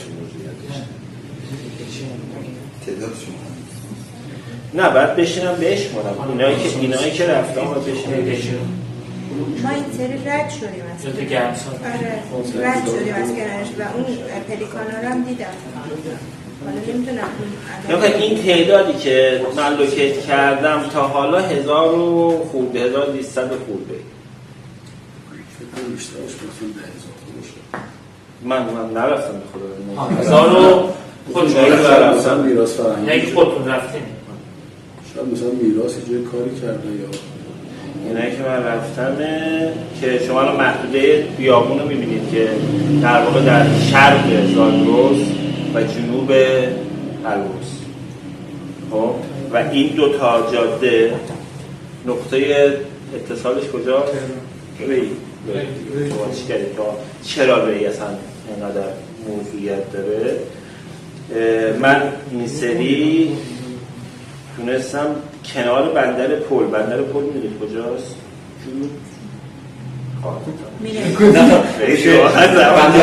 یه بندر خشک داریم یزد دارم باقی بندر رو برای کرده من یزدیان چون استاندارش میگم بندر داشتن چیز خوبیه آب میارن ردیف بودجه بندر رو نداشتن یه بندر خشک تأسیس کرد. خب وگرنه بندر پل یکی از چیزاست دیگه که ماشین میره اون طرف قش این مثلا این کاروانسرایی که بالا سر بندر پله 4 تا 5 تا ستونش میده. 5 تا ستونش میده و جالبه یک کوهه بهش میگن کاروانسرای سایه خوش. خب کل کاروانسرا هم 150 170 متر رسما در اندازه سایه خب 4 تا تاق زدن که بشه توی این سایه نشست، بهش هم میگن کاروانسرای سایه پوش. خب برای قبل از اینکه شما برسی بندر پل که بخوای بری سمت لافت، بری سمت در واقع قشم و یه برکه‌ای داره و حالا میام من 1000 سال خوری نشستم بشمارم و چیزی که هست این که اینجاست که شما محتاج سفر زمینی هستی. این 1000 سال خورده‌ای توی کشور فعلی ایران نه، از عرس تا تفلیس 12 تا دیدم. توی ترکیه یکی از بزرگترین مثلا اشتباهات ما تو ثبت جهانی بود دیگه، تو ترکیه 7 تا هست تا قونیه. و بعد ما تو پرونده ثبت جهانی خودمون چی کار میکنیم؟ ما نوشت یکی از فصل‌های پرونده ثبت تفاوت‌های کاروانسرای ایرانی با کاروانسرای عثمانی. بعد برای مثال کاروانسرای عثمانی یک کاروانسرایی داره که کتیبه شاه عباس هنوز بهش هست، یعنی نه که بگم کندن بودن، هنوز خود ترکیه کتیبه شاه عباس رو داره که آقا اینو شاه عباس ساخته. اسم کاروانسرا چیه؟ مادرشاه. و بعد اونو ما به عنوان کاروانسرای نمونه عثمانی تفاوت‌هاشو کلی زور زدیم، میگه اینا زور زدن معماراستی ما بلدیم. شما بگو ما توجیهش می‌کنیم که مثلا چه شکلی بدید تفاوت در بیاریم. خب در صورتی که اصلا نداریم یه همچین چیزی. اصلا نداریم ما، اصلا این بنا متولد این فرهنگه، متولد تفاوت‌های فرهنگ در قالب یک صلح ارتباطی است. زاییده همچین تفکریه. بعد که شد 54 تا 2 تاش حذف شد از ثبت که یام حذف شد و مادرشاه اصفهان. بعد مادرشاه اصفهان دیگه حذف شده؟ همونی که کنار شامی شهره؟ نه، مادرشاه اونی که تو آمادگاه اونی که پشت چهارباغه، کاروانسرای چهارباغ که هتل عباسی. با اینکه یکی از اولین اینفیلا به قول معروف ادیشن‌های چیزه مرمتی ایرانه. خاطر که شکل سنتیش تغییر دادن. نه، همه چی شوکه بود. آقای مدیر هتل میگه من میخوام یه سری تغییرات دیگه‌ای بدم، بعد تغییراتم بیاد نقشه رو بگیرید. نقشه نه. خیلی نقشه نداد که الان تو پرونده نقشه رو بزنم. اروپایی که میدونستن خیلی واضحه، اگه شما میرید اون میدون و همه اسناد زیرش هست. نقشه بلودشون اگه دوستان هست. یام هم که کلا از نو ساخته شده و یام یه سال 72 هلال احمد میخواد در جاده آره که خراب کرده یام هم هست شد 52 تا. از 52 تایی که هست ما کاروانسرای سرپوشیده یا کاروانسرا هم توی تقسیم بندی میتونیم بکنیم که شکلی دایره‌ای باشن یا مربعی یا غیر هندسی. اینو غیر هندسی. مربع مثلا مربع مستطیل اون یه دسته بگیرید، دایره‌ای یا یه دسته، 8 زلی‌ها، این چند زلی‌های منظمی دسته. یه سری هم دست که اصلا اینا منظم نیستن، شکل هندسی منظمی ندارن. که معروف ترینشون و عجیب ترینشون چیزه؟ انجیره سنگی یزده و دور ایلخانی. بیشتر شبیه معبد جادوگر. چیز زجرایی. آره. بعد انجیر سنگی. من خلاصه پرونده رو الان گروه برقراره دیگه. من خلاصه پرونده رو براتون میذارم. یه خلاصه ترجمه شده پرونده رو. یه چیز جالب بهتون میگم. میری پرونده ثبت جهانی فارسیش در دسترس نیست دیگه. یعنی شما نمیتونید از سایت میراث فرهنگی پرونده ترجمه فارسی رو دانلود کنید. دستگاه پرونده فارسی بسته میشه، بعد ترجمه میشه، میره دست یونسکو. وقتی که ثبت شد در یونسکو بارگذاری میشه. شما تو سایت یونسکو یا پرونده انگلیسی دانلود کنید. خب پس اطلاعات محرمانه نیست. شما میتونید پرونده انگلیسی دانلود کنید، هیچ مشکلی هم نداره. ولی میراث فرهنگی پرونده فارسی بده نمیده. به خاطر اینکه امید داره که احتمالاً شما که انگلیسی بلد نیستی، خب بقیه مردم هم که انگلیسی بلد نیستن، خب چون آدم نتونن بشنون سخت باشه، این نشستن خوندن سخت باشه. خب نمیدونم واقعا هیچ دلیلی واسش پیدا نکردم. کلی هم دور که آقا چرا شما مثلا حتی برای دانشگاه‌ها امکان دسترسی پرونده فارسی نمیذاره، خیلی سختی که نیستش که پرونده فارسی بخونید. چه ضرری براشون چه چیزی الان مثلا جزء محرمانه محسوب میشه با اینکه انگلیسی شد شما داری، مثل عکس 35 که آمریکایی گرفتن بعد به شما نمیدن، بعد میگه خب چرا به من نمیدی؟ میگه مثلا اینجا چیز ژاندارمری، میگه خب من این ژاندارمری که اینجا رفته الان دونستم رفته مرتب اینجا ژاندارمری نیست، سال 35 ژاندارمری بود. بعد اونی که عکس گرفتن آمریکایی عکس گرفتن، یعنی اونی که تو نگرانشی که من بهش بدم اون اصلشو داره. خب حالا اگه تازه بانک 35 کاریش داشته باشه، ولی من اینا رو داریم. این عکسی که آمریکایی گرفتن ایرانی‌ها نمیدن.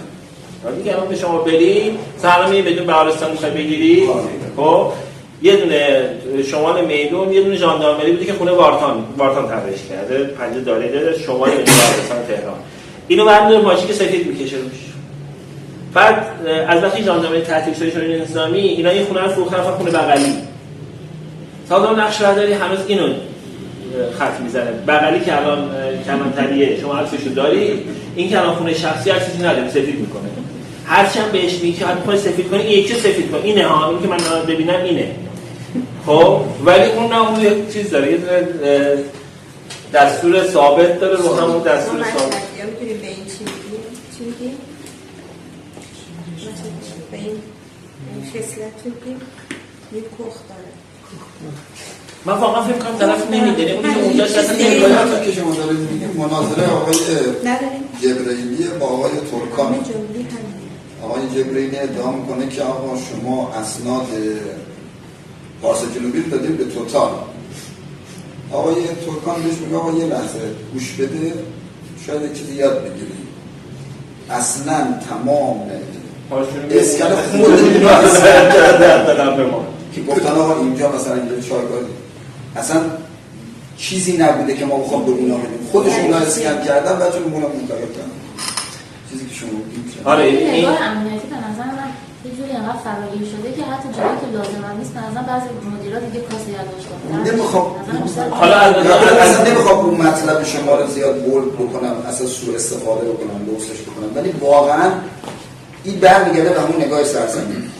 خب بله من میخوام برگردم به همون، یعنی نمیخوام از این سوء استفاده من میخوام برگردم به همون ماجرا که حالا من پرونده رو دادم نخونید. خب میخوام برگردم به اون ماجرا. خب پس یه تقسیم بندی شکلی داریم که این شکل هندسی که شما در واقع عکس از بالا نگاه کنید کاملا سراست.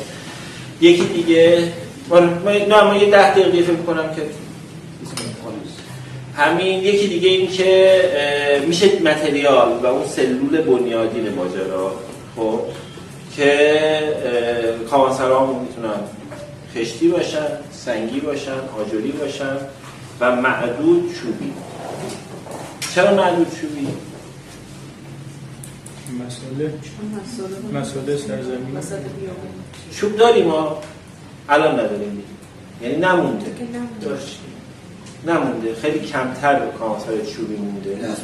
آره ولی در حالی که ما تو تفلیس کاوانسرای چوبی ایرانی داریم، توی چیز هم داریم. الان تو ایران کجا هست؟ میگم فقط ستون بوده برای مسائل. نه سقفش هم چوب سقف و دیوار هم مثل خونه‌های شوش. یعنی همین بود یا نه؟ آره الان داریم تو ایران؟ نه تو ایران ما پشت تیتی که حتی تیتی کاوانسرا نیست ما اونو کاوانسرا ثبتش کردیم، تو زیر مجموعه کاوانسرا هست ولی شکارگاهه بیشتر. پشت تیتی داریم، تو دیلمان داریم ولی چیزی از ماجرا نمونده دیگه. خب مثلا یکی از بزرگترین موضوعیت هایی که کاوانسرا مثلا اون منطقه داره که شترخوان نداره، به خاطر که شما احتیاج این که چهارپا رو در یک جای مسقف پناه بدی نداره. مثلا حال میکنه که بیرون باشه دیگه، چی میخواد؟ درخت داره، همیشه داره. وقتی میری سمت مثلا دیلمان و رشت و اون طرف کاوانسرا خیلی دونم شترخوان یا مثلا فضای طویله محفوظ نداره. در صورتی که شما مثلا وقتی میری سمت سیستان، ایسا میگم ما که از اون مشکلاتی که داریم که تو سیستان هم آقایان چیزی رو به عنوان کاوانسرا ثبت نکردن. خب میره به سمت قلعه، انقدر هرچی ما میریم به سمت هند انقدر این تهاجم درگیری های 400 سال گذشته که ما تو اون مرز درگیری داریم، یعنی جنوب افغانستان و شمال هند و پاکستان فعلی. خب این اون مجموعه درگیریه که توی صفویه کاملا درگیرشه، نادر مفصلا درگیر این جنگ میشه. ما اونجا کاوانسراهامون قلعه، یعنی دیوارهای بلندتری دارن و شما یه قلعه داری که قلعه‌ای که اینقدر تو راهه با قلعه‌ای که مثلا بالای کوهه فرق میکنه که آقا اون قلعه است. این عملاً یک کاروانسرایی که داره یه سری امنیتش داره با اتفاقات جدی‌تری محافظت میشه، ولی متأسفانه مدیر میراث فرهنگی سیستان از بلوچستان دیگه سیستان چون بله آره سیستان بلوچستان، یعنی اونجا مدیرش اجازه ورود هیچ کارشناسی واسه کاروانسراها نداد. برای همین در سطح جهانی ما هیچ کاروانسرایی در سیستان بلوچستان نداریم. بعد به پاس تقدیر این حرکت ایشون ازش تبریک کردن. ایشون 2 سال مدیر پایگاه جهانی کاروانسرا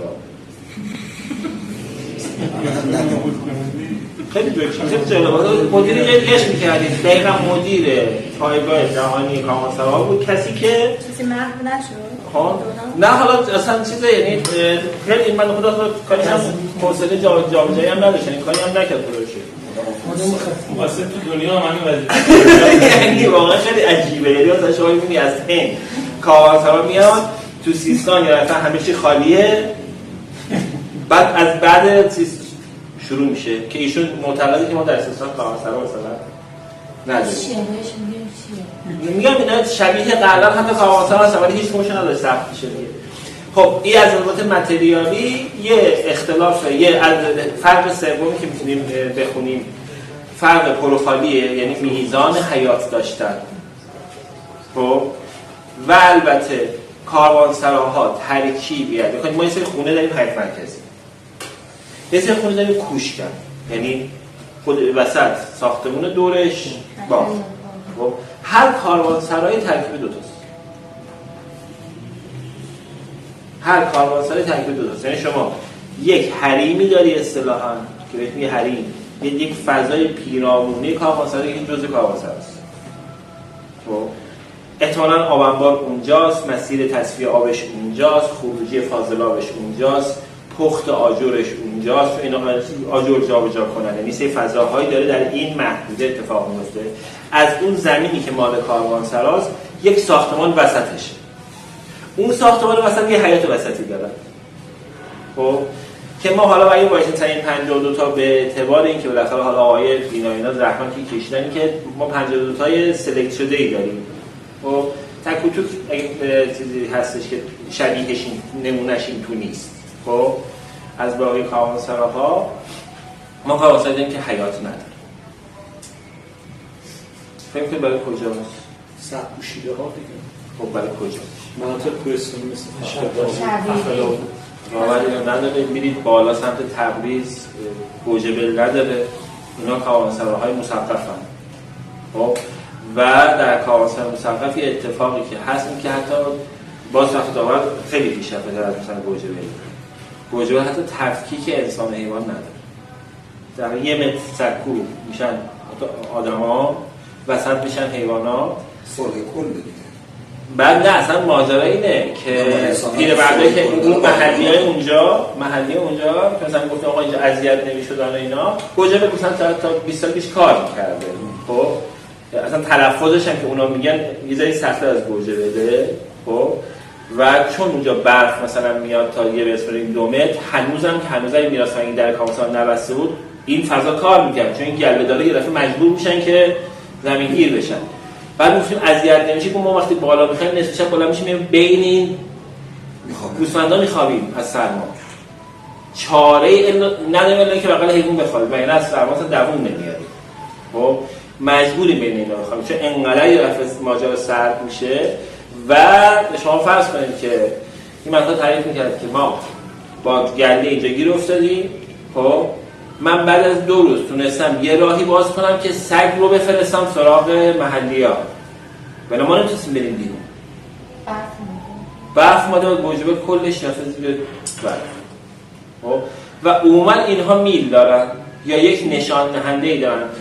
مثل تیتی هم میل داره. یعنی شما اگه الان که خب مسیر رو آسفالت و ایناست، به صورت معمول بعضی از این کارگاه‌ها قابل پیدا کردن بدون میل هاشون نیستن، یعنی گوجبه از اوناست که از سر میل میشه پیداش کرد کجاست، محلی رو اینطوری پیداش میکنه. ما این کارگاه‌های مثقف داریم و از این 52 تا حالا من تقسیم بندیش میذارم فرستم خودتون بخونید. مثلا 2 تاش ساسانیه، 2 تاش اوایل اسلام تا قرن 4 و بعد قرن 6 و مثلا 3-4 تاش ایلخانیه، 30 و خورده صفویه، 11 تاش قاجاره، یه دونش زندیه است، زند و افشاره و این اتفاقی داره میفته. بعد تقسیم بندی بعدی اون میشه تقسیم بندی که آقا نظامی، حکومتی یا تجاری. خب از ما دوره صفوی به این و کاروانسرای زیارتی داریم. خب این میشه به اکثریت استفاده کننده. خب وگرنه واقعا کاروانسرایی که بگیم فقط مثلا حکومتی استفاده میشده نداریم، به اکثریت استفاده کننده است. و من کاربری هم از شده از اول ساخته شده. چی؟ کاربری یک کاروانسرای تغییر کرده یا نه؟ از اول همین ساخته شده؟ نه کاروانسرای ساخته شده. بین راه هم نمیتونه اصلا چیزی ساخته شده. من یه چیز کوچیکی براتون بخونم. نظر حکومتی. نه اون که داره میگید حکومتی اینا، نه اون من مثلا سازنده حکومته یا بخشی از کاروانسرا در بست داره. خب یعنی حتی همون دیر هم چیز داره دیگه، حیات شاه عباسی داره، یعنی یک بخش جداگونه‌ای داره. خب یا عموما اون اشکوب طبقه دوم مثلا توی کاروانسرای میاندهش، خب که ما کاروانسرای یه دونه قلعه ایلخانی داریم، به کاروانسرای ایلخانی داریم، بعد کاروانسرای صفوی داریم، حمام داریم، کاروانسرای قاجار داریم. بعد حالا اینم بهتون میگم که نقشه میاندهش تا این، من میام جلو، من نقشه ها رو میذارم، چند نقشه ها صحبت میکنیم و اینها. تو میاندهش اتفاق خیلی جالبی افتاده.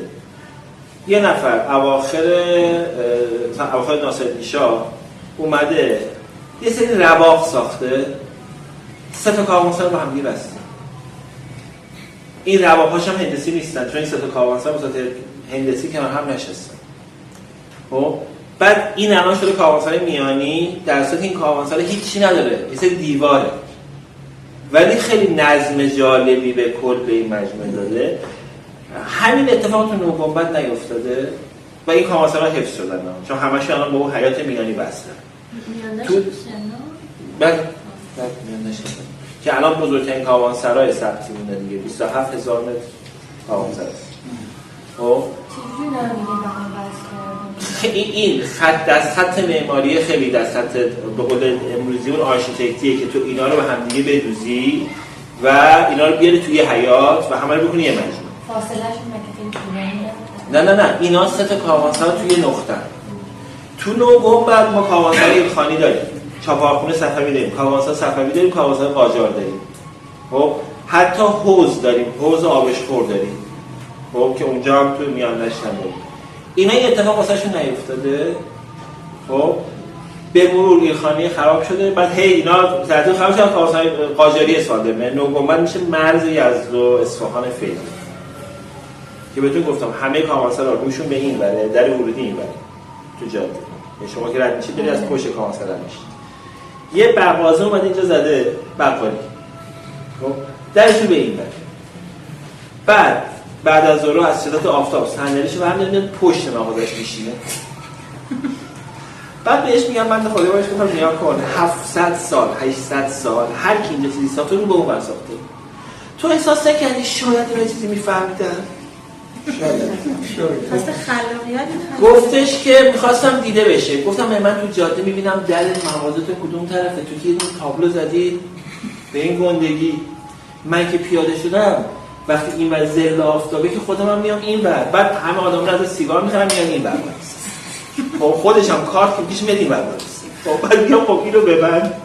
اینا چیز میفهمیدن دیگه. اینا این همه سال این وسط بیابون این ظل آفتاب همه رو به این ور ساختن.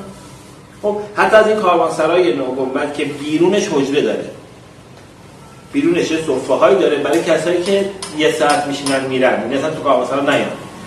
همه دیوارهای اینور تخته، دیوارهای اینور سفره داره، حتی اونایی که یه ساعت هم بشینن اینور کسی وای نمیسته. این ظل آفتاب به قول معروف چیز داریم.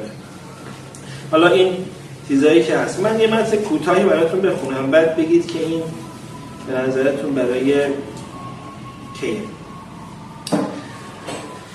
در مسیر بازگشت از یک سفر طولانی در یکی از کاروانسراهای بزرگ و مشهور در نزدیکی نیشابور توقف کردیم. این کاروانسرا که در زمانهای گذشته توسط یکی از امرا ساخته شده بود، به دلیل وسعت و راحتی‌هایش مشهور. در آنجا هر کاروانی که از راه می‌رسید می‌توانست در مکانی امن و راحت استراحت کند. علاوه بر اتاق‌های استراحت برای مسافران، در کاروانسرا بازار کوچکی برای خرید و فروش انواع کالاها دایر بود. کشاورزان محلی، فروشندگان، هنرمندان در این مکان گرد هم می آمدند و کالاهایی چون میوه، پوشاک و صنایع دستی ایران را به فروش می رساندند.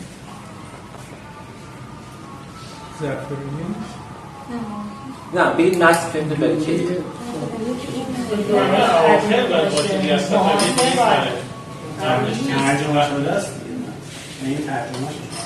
این متن بیهقی هست. این متن بیهقی بیهقی من روان نوشته بیهقی که اختیار دارید بیهقی که ولی واجه اینه که همین و قصه که این تیکه بچه همه کتاب بیهقیه. من خیلی فکر میکردم که چیز میان داشته، چون میان داشت بازارچه داره، میان داشت حمام داره، بازارچه داره، فضای بازار روز داره، ولی میان داشت دور میزنیم یه قلعه ایلخانی اون تره. این داره در مورد مثلا یه 200-300 سال قبل از ایلخانی حرف میزنه و نزدیک نیشابور. خب میشه آقای سلطان مسعود دیگه، سفر سلطان مسعوده غزنویه، سفر سلطان مسعود با سلطان مسعود داره میره. خب تیکه بعدش هم یعنی تیکه قبل‌ترش هم چیزه، وقتی که لشکریان سلطان محمود به قصد جنگ از غزنه به سوی نواحی هند حرکت کردن، داستان جنگ سلطان محموده که میرسن توی کاروانسرایی که خیلی کوچیکه، میگه چون تو کوه بود و اینا کاروانسرا کوچیک بود، خلاصه همه لشکر سعی میکنن جا بشن. خب یه بخش از کاروانسرا داشتن تجارت میکردن، داشتن معامله میکردن، اصلا کار ندارن که سلطان اومده، یعنی به صبر کنید ما معامله‌مون دوام میشه، با کلی راه بدیم اینجا جای معامله‌مون. بعد میفهمن که از همه طرف میاد اینجا معامله و حتی برمیگردن. یعنی مقصد یکی از موضوعاتمون اینه که ما الان تو گردشگری میگیم کاروانسرا احیا نمیشن چون مقصد گردشگری نیستن. ما چه کنیم که کاروانسرا مقصد گردشگری بشن؟ خب بعد الان نمونه داریم که یه کاروانسرایی به دلیل تجارتی مقصده. خب الان چه کاروانسرایی مقصدن فکر می‌کنید؟ نه همین الان کاروانسرا داریم مقصد، الان کاروانسرا داریم مقصد بسیار خوب، عین دوره قرن 4 توش معامله انجام میشه، فقط قاچاق تقریبا بخش قابل از همه آنچه که داره به عنوان قاچاق وارد میشه کاروانسراست. خب و شما مثلا میبینید الان بعد از انارک خب یه سر تریاک کوچیک میدم به آقای شطور، یه آقای شطور یه 200 تا خانم شطور رو برمی‌داره تو شب بدون هیچ عهد و ناسی میاره بالا تا نزدیکی‌های الحاک، بعد تو الحاک یه تریاک دیگه بشید. تمام مسائل هیچ کس با اینا رو نمیره، اینا هم تو روز نمیره. مثلا این اصلا شطور بنده خدا روز و شب نمیفهمه، یعنی یه تیکه میره که بیاد بالا برسه. و یه بخش قابل توجه هنوزم تجارت‌ها قرارشون تو کاروانسراست ولی خب رسمی نیست دیگه. خب بعد جالبه که سر قصه قاچاق به نویسنده میگفتیم که آقا قاچاقچی‌ها دزدا میدونن مسیر تاریخی راحت تره. بعد تو اومدی ایستبازستو گوشی تو جاده که الان کشیدی، اون اصلا کار به اینجا ایستبازی نداره، این مسیر هم دورتره واسش، هم اون مسیر خیلی مسیر درست‌تریه، آب داره، خیلی چیزا داره. خب و اونو میره میاد کاروانسرا هم داره، همیشه هم داره، تو اینجا وایسادی. خب که اون دوزه میفهمه. من یادمه اون سال 92 توی درگیری توی اثر امامزاده توی خونه خراب کرده بود شهرداری، بعد شهرداری با من خونه صفوی خراب نکردم، خونه پهلوی خراب کردم، آقای خدادادم بوده اون موقع. بعد با به شهردار گفتیم آقای شهردار تو دیروز خراب کردی، دزدا دیشب رفتن شیر سنگی این خونه رو دزدیدن، اونا فهمیدن این ارزش داشته. میگه من کاری نکردم استخدام نکردم. و یه ما کارآفرین داریم که مقصدن، محل معاملن، فقط حالت دیگه معامله میشه توش. آره خوبی هم توش معامله میشه. باید که معامله نشه. کیات آخرین کیات رو طرف رفتن؟ کی رفتید؟ پارسال رفتید. آقای بنده پول استخون سگار هم دادید؟ بلیتش که چیه؟ بلیتش چیزه خرج استخونی که برای سگار بوده بیاره و با عنوان تنها کارمندهایی که کتیبه فلان داره و اینا یواش بازنشست شد. ولی مثلا ربات هم میشه ما دوباره رفتیم دوبارش هم چپ کردیم، یعنی هر دوبارش هم جاده ماشین چپ کرده مسافرت هر سبزتون نیفته عجیب.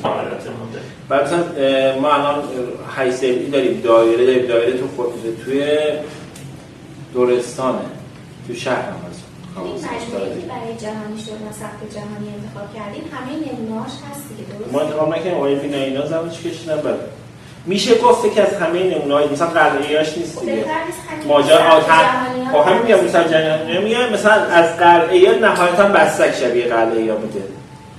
خب اینا مثلا ما کاروانسرای نفچی وانشان اصلا قلعه است. خب و دو طبقه است. طبقه همکف برای حیوانات، طبقه دوم برای آدم. خیلی رباتی که میگه غزنوی تو جاده نیشابور بوده، نگاه میکنم تو جاده استرس اون دوستای چاه اول جاده استرس تو چاه دولت غزنوی داره. چون سرس و نیشابور یه جاده قدیمی داره که خیلی توی خیلی بناهای این شکلی خارجشایی هم تو یعنی اینجا میگه که ربات غزنوی اون ربات حتی پایاش تو مطلب حالا اگه بنده سوخ کاشمن یه نسبت بازش با خاطر خانی قبلش از صحبت کردیم. نه کاری آقا من یه موضوع کلی بگم. بچه‌ها ما در مورد خاطر خانی موضوع اینه که یه موضوعش یعنی تو تیکه اولش حرف اونی بود که ما به جای منابع انگلیسی بیایم سراغ منابع ایرانی. این میشه قدم اول خاطر خانی. قدم دوم اینه که اصلا موضوع گیرنده است. موضوع گیرنده یعنی ما ذهنمون بلد باشه که اون منابع ایرانی رو بخوانند و بفهمند. چون خیلی شاید دست دادیم، خیلی از کلمات شاید دست دادیم. نمیدونم همین سوال کردیم یه خانم نجفی توی یه مثالش هم زد توی اکنون. تو اکنون مثال زد که آقا مثلا ما دیگه اصلا چیزی به نام تاب بنفشه رو نداریم، نمیفهمیم. تاب بنفشه میداد تو روی اکسایو. ما گل بنفشه‌مون گل بنفشه وارداتی است دیگه. آنچه که بنفشه ایرانی بوده که اصلا این شکلی نبوده، یه طوریه که میاد پایین. خب الان به همه بگی تاب بنفشه، یه گل بنفشه نگاه می‌کنن که تابی ندارد. این میشه ضعف گیرنده دیگه. که تو نمی‌کنی حافظ داره چی میگه. هر چه این گل نگاه کنی شبیه هیچ طور مویی نمی‌دهد.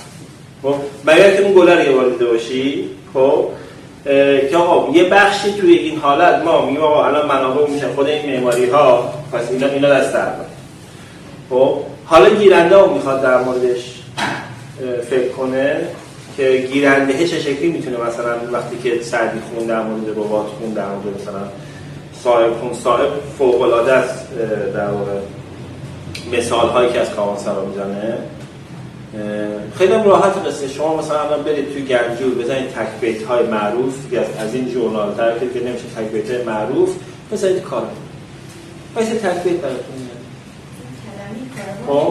خوشخوان صاحب یعنی بعد اصلا من گفتم دیگه صاحب یه برگردانی از قرن 4 داره که امروزی تر واسه ما گفته، مثلا همون داستان زال و سیمرغی که میگم آقا صاحب راحت ترش کرده واسمون. خب بعد خیلی جالبه مثلا یه بیتش هم برای این مثالی که داره صاحب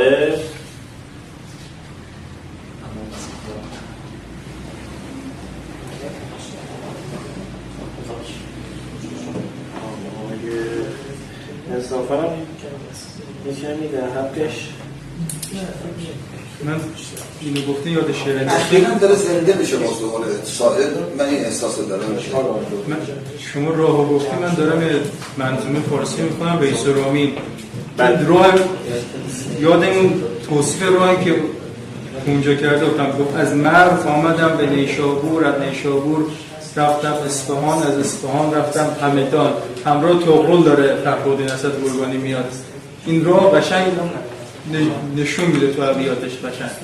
یا ناصر خسرو یه دفعه در یه گوشه تصمیم میگیره و بره یه جای دیگه و جالبه همه مسیر تو ذهن آدم روشنه.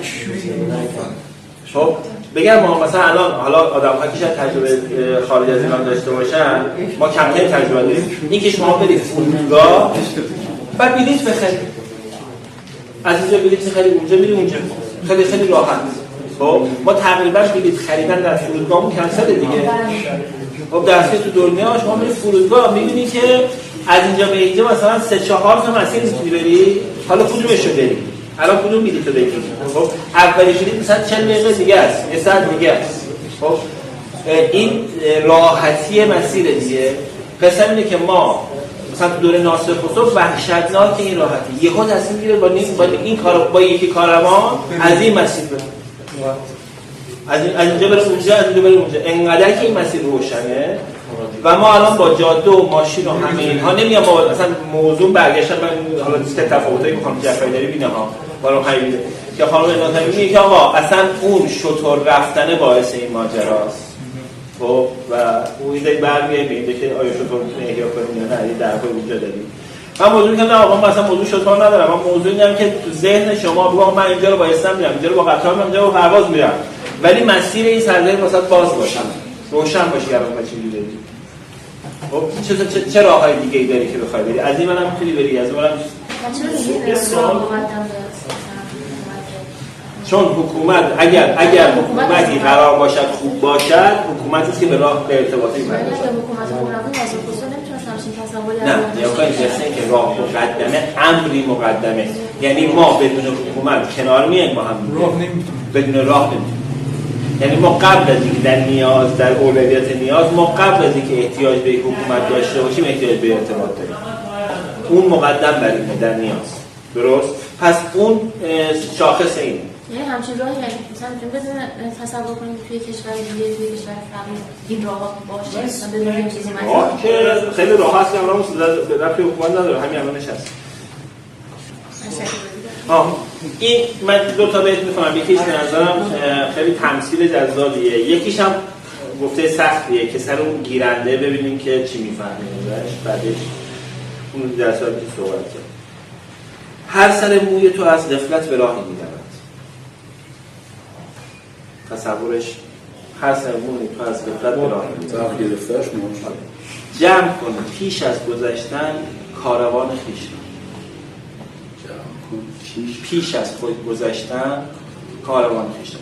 شما صحنه الان مثلا دیر اگر تصور بکنید که یک کاروان میخواد راه بره، یه بچه‌ای اومد داره میره، یکی داره اون ور، یکی داره اون ور میره، بعد این کارواندار به ساربان میگه آقا قبل از راه بیفتی اینو جمع کن. خب این تصویره با اون تصویری که آقای صاحب داره میسازه و اینقدر چیزه تو ذهن مردم رایجه این پخش شدنه تو کاروانسرا که قبل از راه بیفتی باید جمع بکنی. یکی دیگه که حالا کمی سخت داره، حالا میشه در اساس صحبت کرد گذاشتم به معنی در گذاشتم. آره جمع کنید پیش از گذاشتم. و در بیابان جنون از راهزن اندیشه نیست. کاروان در کاروان سنگ ملامت. کاروان در کاروان در کاروان سنگ ملامت میزند. نه کاروان در کاروان سنگ ملامت. حالا سر جفت معناش هم که حرف بزنیم که کاروان در کاروان دوتاشون کاروانه، درسته؟ یا یکیشون میتونه کاروان سرا بشه. نه این کاروان در کاروان پشت سر هم دیگه کاروان خیلی زیاد چیزی تو عربی مثلا تکلیف‌های صاحب بود. آره اصلا سرچ کنید قشنگ براتون میاد و جذابه و صاحب از این نظر اصلا جذابه. زبان شیرین در مورد راه یه چیز دیگه هم مثلا همرسته یکی از جلدهای کتاب میدورانت بود، میگفت همه تمدن‌ها هلوش آب شکل میگیرن، از نیل مثال بزنیم. خب ایران آب که نداره، تمدن راه نیست. یعنی سیل باها شکل گرفته بشه در کنارشون. از نظر این دوران اصلا ما نباید بیان زندگی کنیم، دلیل نداره. من هم میگم یعنی از این دوران هنوز هم کنه تمام تجربه است که چطوری سرزمین تو این فلات شکل گرفته. بله زمان شاه عباس ورودی آب یزد با قنات برابر ورودی زنده با قنات برابر چی بود؟ برابر ورودی آب زنده استراحتتون دفعه تف بوده؟ نه 17 تا از بهلیز میاد 17 تا نه میگم واسه استراحت فقط میافتیم تف اونا که اصلا ولی آب داره میاد خب و اون چیزی که در اصفهان به نظرم شاهکاره که مادی هاست خب یه لول از قناتی که تو خونه، چون مادی که تو خونه نمیاد که از قناتی داره تو خونه میاد متفاوته، هرچند که اقلیم این طرف امکان تجمیع درخت به شما نمیده، اقلیم اصفهان امکان تجمیع درخت مثل مادی به شما میده، این ور باید گدارباختش بکنی که درخت دووم بیاره بازم آفتابی چیز اجوایی تری، ولی اینم میشه گفت آقا کنار آبه، ولی آبی که خود آدمیزاد داره. آقای پاکردی هستی که همین کتاب فرهنگ تمدن کاریزیش میگه راه ها و کاروانسرایان که قنات ایجاد می‌کردن. بله دیگه هرچند که خیلی چیزی نه مثلا نکنید مثلا همین الان میان دشت در نقطه‌ای از اون دشته که همه آب باران سطحی میاد به اون سمت و اون سمت میاد تو، یعنی انتخابش از یک دانشیه که اون دانش مبتنی بر سرزمین آب. ببخشید من یه سوال برام پیش اومد که عباس آباد سمنان رو دیدم که از میانش به قنات میگذره، قناته برای کاروان سرا ایجاد شده یا کاروان سرا؟ میگم من چون اگر شما آب باران را محترم بشمارید آب مقدم بر تصور یعنی فرض کلی اول این و حتی شهر یزد کوچه هاش واسیر مراتش میشن فرض کلی می که آب مقدمه، یعنی کاروانسرایی رفته اونجا به خاطر که میدونستن که آب اینجا داره. شما مسیر قنات مسیر کوچه‌ها تعیین تا یه حدودی معلومه ناصر بود که گفتیم مشهد اونایی که داره گذر کاریزی که نگاه می‌کنیم خیابون اصلی طبق همین روش رفته. این اصلا ماجرا آب حرکت آب آقا خسته نباشید دستتون درد.